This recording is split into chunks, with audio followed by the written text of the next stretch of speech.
మూసీ పునరుజ్జీవన పనులను రేవంత్ ప్రభుత్వం వేగవంతం చేసింది.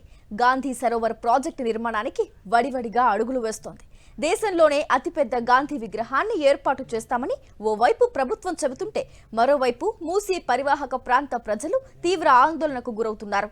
గాంధీ విగ్రహం కోసం పేదవాడి గూడు కూలుస్తారా అని నిలదీస్తున్నారు. మూసీ సుందరీకరణ పనుల్లో భాగంగా కొద్ది రోజుల క్రితం FTL పరిధిలో ఉన్న కొన్ని ఇళ్లకు అధికారులు రెడ్ మార్క్ చేశారు. దీనిపై పెద్ద ఎత్తున నిరసన వ్యక్తం కావడంతో ప్రభుత్వం కాస్త వెనక్కి తగ్గింది. దీంతో మూసీ పునరుజ్జీవంపై వెనుకడుగు వేసిందని అందరూ అనుకున్నారు.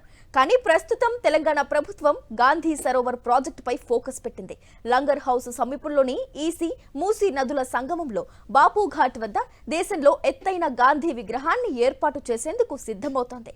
త్వరలోనే భూమి పూజ చేయాలని, దీనికి కేంద్ర రక్షణ శాఖ మంత్రి రాజ్నాథ్ సింగ్ తో శంకుస్థాపన చేయించాలని ప్రభుత్వం భావిస్తోంది. మూసీ పునర్జీవన ప్రాజెక్టులో భాగంగా ప్రభుత్వం ఇటు ఈసీ మూసీ నదుల కలయిక అయినటువంటి బాపుఘాట్ వద్ద పెద్ద ఎత్తున కూడా గాంధీ సరోవర్ ప్రాజెక్టును నిర్మించడానికి ప్రయత్నాలు చేస్తూ ఉంది. ఈ గాంధీ సరోవర్ ప్రాజెక్టుని ఇటు ప్రపంచం మొత్తం కూడా ఆకర్షించేలా నిర్మించాలని కూడా ప్రభుత్వం సన్నాహాలు చేస్తూ ఉంది. ప్రస్తుతం మనం ఏదైతే ఈ గాంధీ సరోవర్కి సంబంధించి గాంధీ 150 అడుగుల గాంధీ విగ్రహాన్ని ప్రతిష్ఠించే ప్రాంతం ఏదైతుందో ప్రస్తుతం మనం ఆ ప్రాంతంలో ఉన్నాము. ఈ గాంధీ సరోవర్ ప్రాజెక్టుకి సంబంధించి కూడా హిమాయత్ సాగర్ నుంచి ఇటు బాపుఘాట్ వద్దకు 9.2 కిలోమీటర్ల మేర కూడా ఈ మూసీ పరివాహక ప్రాంతంలో 50 ఎకరాల ప్రైవేటు స్థలాన్ని సేకరించేలా ప్రభుత్వం ఇప్పటికే నోటీసులు జారీ చేసింది. భూసేకరణ చేయాలని అధికారులకు కూడా ఆదేశాలు జారీ చేసింది. ఈ 50 ఎకరాల మూసీ పరివాహక ప్రాంతంతో పాటు 100 ఎకరాలకు సంబంధించి కూడా రక్షణ శాఖ నుంచి కూడా స్థలాన్ని ఇవ్వాలని చెప్పి ఇప్పటికే కేంద్ర రక్షణ శాఖ రాజ్నాథ్ సింగ్ను కూడా ముఖ్యమంత్రి రేవంత్ రెడ్డి కలిసి కోరిన పరిస్థితిని మనం చూస్తూ ఉన్నాం. ఇక మొత్తానికి ఈ గాంధీ సరోవర్ ప్రాజెక్టు మొదటి ఫేజ్లో భాగంగా ఇటు హిమాయత్ సాగర్ నుంచి కూడా బాపుఘాట్ వద్దకు వివిధ కట్టడాలను చేపట్టాలని ప్రభుత్వం భావిస్తూ ఉంది. ఈ నెల చివరిలో కేంద్ర రక్షణ శాఖ మంత్రి రాజ్నాథ్ సింగ్తో శంకుస్థాపన చేయాలని, ఆ తర్వాత పనులు ప్రారంభించాలని ప్రభుత్వం అయితే సన్నాహక కార్యక్రమాలు చేస్తున్న పరిస్థితి కనిపిస్తోంది. ఇక ఈ గాంధీ సరోవర్ ప్రాజెక్టులో భాగంగా హిమాయత్ సాగర్ బండు అలాగే ఎక్స్ ఏకో పార్క్ లాంటివి కూడా చేపట్టాలని ప్రభుత్వం అయితే నిర్ణయం తీసుకుంది. దీని మేరకు సంబంధించి భూసేకరణ కార్యక్రమాలు కూడా చేపట్టబోతా ఉంది. బండ్లగూడ, జాగీర్తో పాటు కిస్మత్పుర, ఉప్పరిపల్లి, ఐదర్గూడ ఈ 4 గ్రామాల పరిధిలో ఉన్నటువంటి మూసీ పరివాహక ప్రాంతాల్లో కూడా భూసేకరణ చేయడానికి ప్రభుత్వం అయితే నిర్ణయం తీసుకుంది.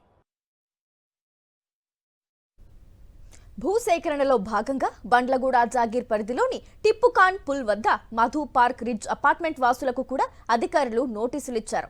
అయితే తాము ఎట్టి పరిస్థితుల్లోనూ తమ స్థలం ఇచ్చేది లేదని అపార్ట్మెంట్ వాసులు తేల్చి చెబుతున్నారు. ప్రభుత్వానికి వ్యతిరేకంగా ఆందోళన వ్యక్తం చేస్తున్నారు. ఇది సుందరీకరణ లేక సామాన్యుడిపై సాగుతున్న దండయాత్ర అంటూ ప్రశ్నిస్తున్నారు. దీనిపై మరింత సమాచారం మా ప్రతినిధి దిలీప్ అందిస్తారు.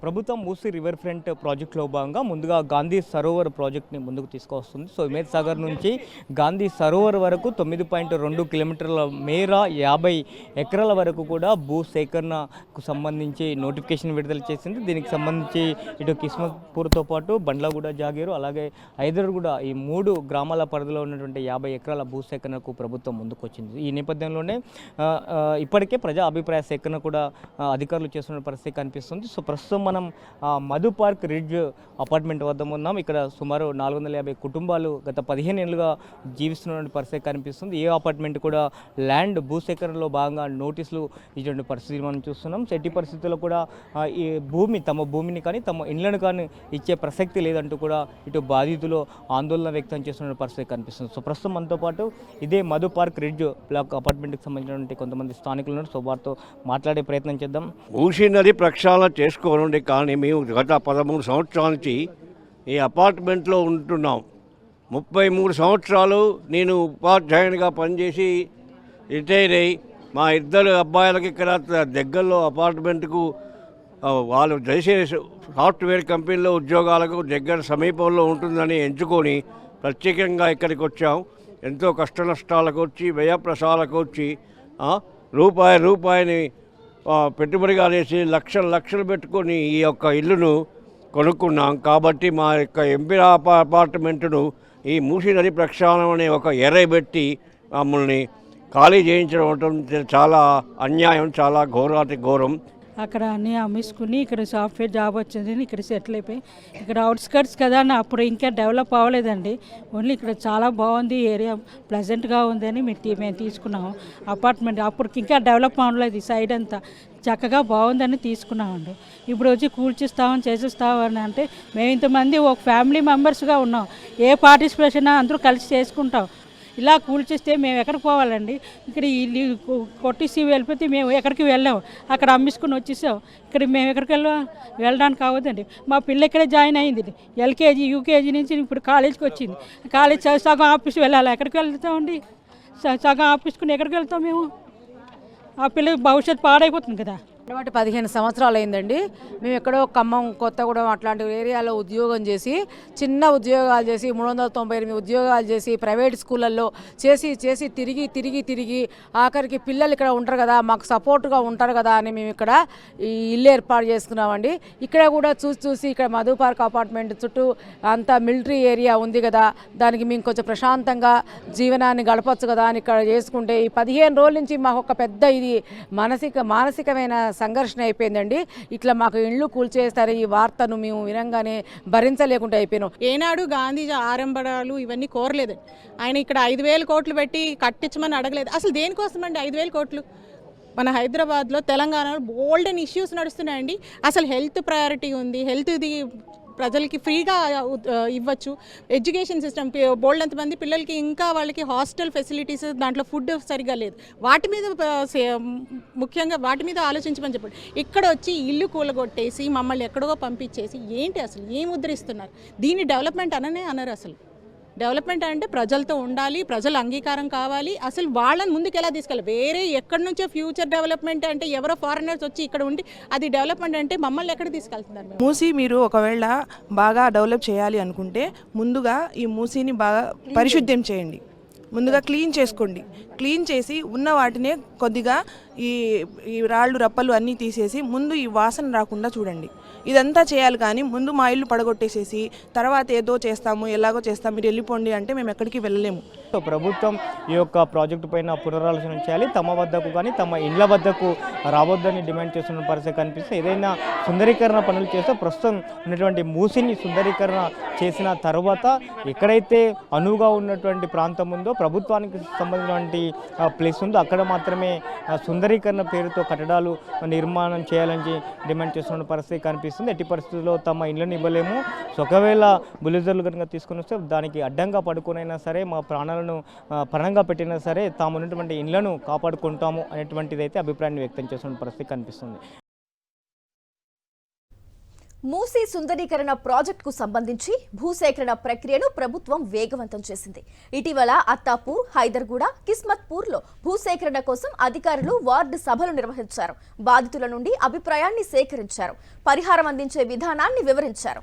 చట్ట ప్రకారం బాధితులకు పరిహారం అందజేస్తామన్నారు. కోర్టు వివాదాల్లో ఉన్న వారి భూమి హక్కు పత్రాలను పరిశీలించి చర్యలు తీసుకుంటామని అధికారులు స్పష్టం చేస్తున్నారు.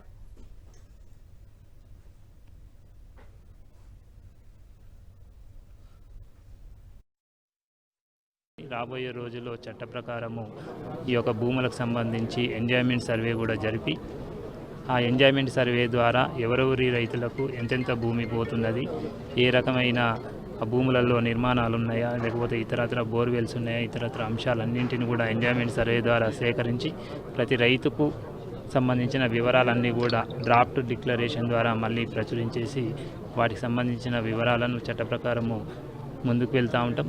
ఖచ్చితంగా ఒక భూమికి సంబంధించి నష్టపరిహారం చెల్లించే విషయంలో చట్టంలో ఉన్న నిబంధనలు అన్నింటినీ కూడా పరిగణలోకి తీసుకొని దాని గురించి ఆ యొక్క రైతుకు పూర్తి అవగాహన కల్పించేసి వారి యొక్క నిర్ణయం మేరకు నష్టపరిహారం చెల్లించే విషయంలో ముందుకు వెళ్తామని కూడా తెలియజేయడం. సుందరీకరణ పేరుతో సామాన్యుడి గూడును చెరిపేస్తున్న సర్కారు తీరుపై స్థానికులు ఆగ్రహం వ్యక్తం చేస్తున్నారు. అయితే ఇప్పటికైనా ప్రభుత్వం మొండి వైఖరిని వీడుతుందా లేక బుల్డోజర్లతోనే సమాధానం చెబుతుందా అనేది చూడాలి.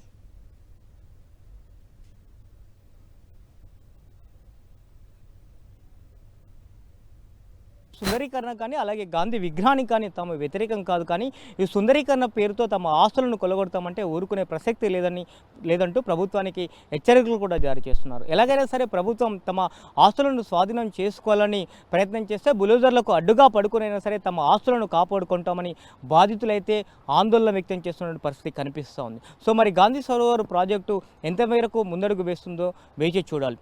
వీడియో జర్నలిస్ట్ వెంకట్తో కరెస్పాండెంట్ దిలీప్, సాక్షి న్యూస్, హైదరాబాద్ నుంచి.